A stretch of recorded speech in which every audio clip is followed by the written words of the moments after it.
او د اختر په سار باندې بیا سنت دادي چې سړی د سهار ټایم کې راپاسه نو اولم بیا غسل وکړي.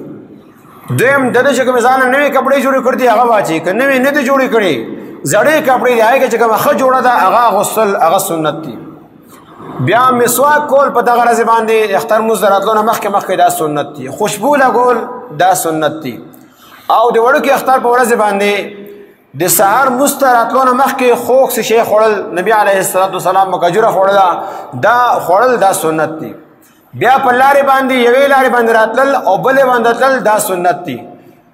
او په لارې باندې د الله تبارک وتعالی عظمت الله اکبر لا اله الا الله والله اکبر ولله الحمد دا ویل پکار دي.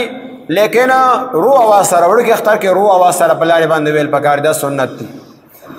د دې نه علاوه په دې ورځ باندې سنت دا دي چې نبی علیه الصلاة وسلام د وړوکي اختر مونځ لږ لیټ کو او حدیث پاک کې راځي چې نور بعد داسې 2 تیرونو مقدار بره ته راوخته نبی کریم صلی الله علیه وسلم به مونځ کو او لوی اختر کې به زر کو د قرباني بیا نو دا یو سنت دی. بیا په دې ورځ باندې د وړوکي اختر په ورځ باندې او د لوی اختر په ورځ باندې نفل نشته دی. اشراق مونځ یا ته جماعت کې ناست دا به نه کوي نه به هلته کې کوي نه عیدګاه ته چې راغلی بیا به داسې کې وزګار ناست لهذا نفلونه کوم نفلونه نه کېږي. شریعت نوم دی د نبي علیه الصلاة وسلام او د شریعت د اتباع. اسلام نوم د هغې د اتباع دی. لہذا کم ځای کې چې ویر د مونځ کوه بانګ وایه نفل کوه هلته به کوي. کم ځای کې چې منع کړ ده هلته کې به نه کوي. اوس عام ورځو باندې که د جمعې پر ورځ ماسپښین یو امام صاحب قرات شروع کړي الحمدلله رب العالمین نو شاته نو ټول اواز کې غلط شللی که جمعې پر ورځ باندې وکړم د اوچت اواز سره به وایي. دغه شان د عام ورځ باندې ورځ اوچت اواز سره نفلونه نشي کولی لیکن د اختر په ورځ باندې سهار مونځ هغه اوچت اواز سره ځکه شریعت حکم داسې کړی دی. عام ورځو باندې مونځ لپاره بانګونه دي او اقامت دی. د اختر مونځ لپاره نبی علیه الصلاة وسلام نه بانګ هم ثابت نه دی اقامت ته نه ثابت نه دی دا پکې نشته دی. لہذا صرف جمعات عیدګاه ته راتللی او الله ته خپل رجوع کولی چې دیش ورځې روژې مې ونیولې اوس راغلی یم تا ته فریاد مې راوړی دی دا قبول کا. دا قبولیت لپاره چې کوم دی هغه راغلی دي. حدیث پاک کې راځي یعجون الی الدعاء دو دعا لپاره راوړي او الله ته سوالونه کې دعاګانې چې الله دا دې ما قبول کا. نو دې لپاره موږ دلته بیا راځو. نو د اختر په ورځ باندې دا یو عمل چې تاسو راشئ نفلونه دې ځای کې به نه کوئ. بیا چې کله اختر مونځ وشو نو دوباره هم دې ځای کې بیا نفل نشته بیا چې کور ته لاړې بیا کولی شي.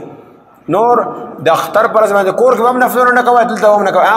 زنانه دي چې هغو باندې اختر مونځ هغه نشته دی لہذا هغو کور کې نوافل هغه کولی شي د اشراق مونځ هغه کولی شي. لیکن سړي هغو به نه کوي هغو به عیدګاه ته ځان وباسي. بیا په دې ټایم کې دغه ورځ باندې سهار وختي کې اکثر خلک چې مونځ نه سلام وګرځو او جماعت نه فارغ شله نو دو روان شي قبرستان ته او قبرونو ته ځي. نو هلته کې تلل که دې نیت باندې چې نن زما د اختر ورځ ده او اختر کې چېرته د الله د نافرمانۍ نه کې مبتلا نه شمه لا شم دې قبرونو ته خپل مشران ته بلغون ایصال ثواب هم وکړم چې هغو دې ته خوشحالېږي زما خوشحالۍ سره هغو ته هم خوشحالي میلاو شي. نو دې نیت باندې خو صحیح دی لیکن که دا لازمي ګڼئ او د اختر د ورځې یو عمل ګڼئ نو بیا دا کول نشته دی. او که نه داسې نه هسې یو ځای نو هغه بیا تلی شئ لاړ شئ قبرستان ته او خپل مشران کشران هغه پکې یاد کړئ دعاګانې والا وکړئ. سورې فاتحه سورې اخلاص چې کوم دی هغو لپاره هغه ایصال ثواب وکړئ.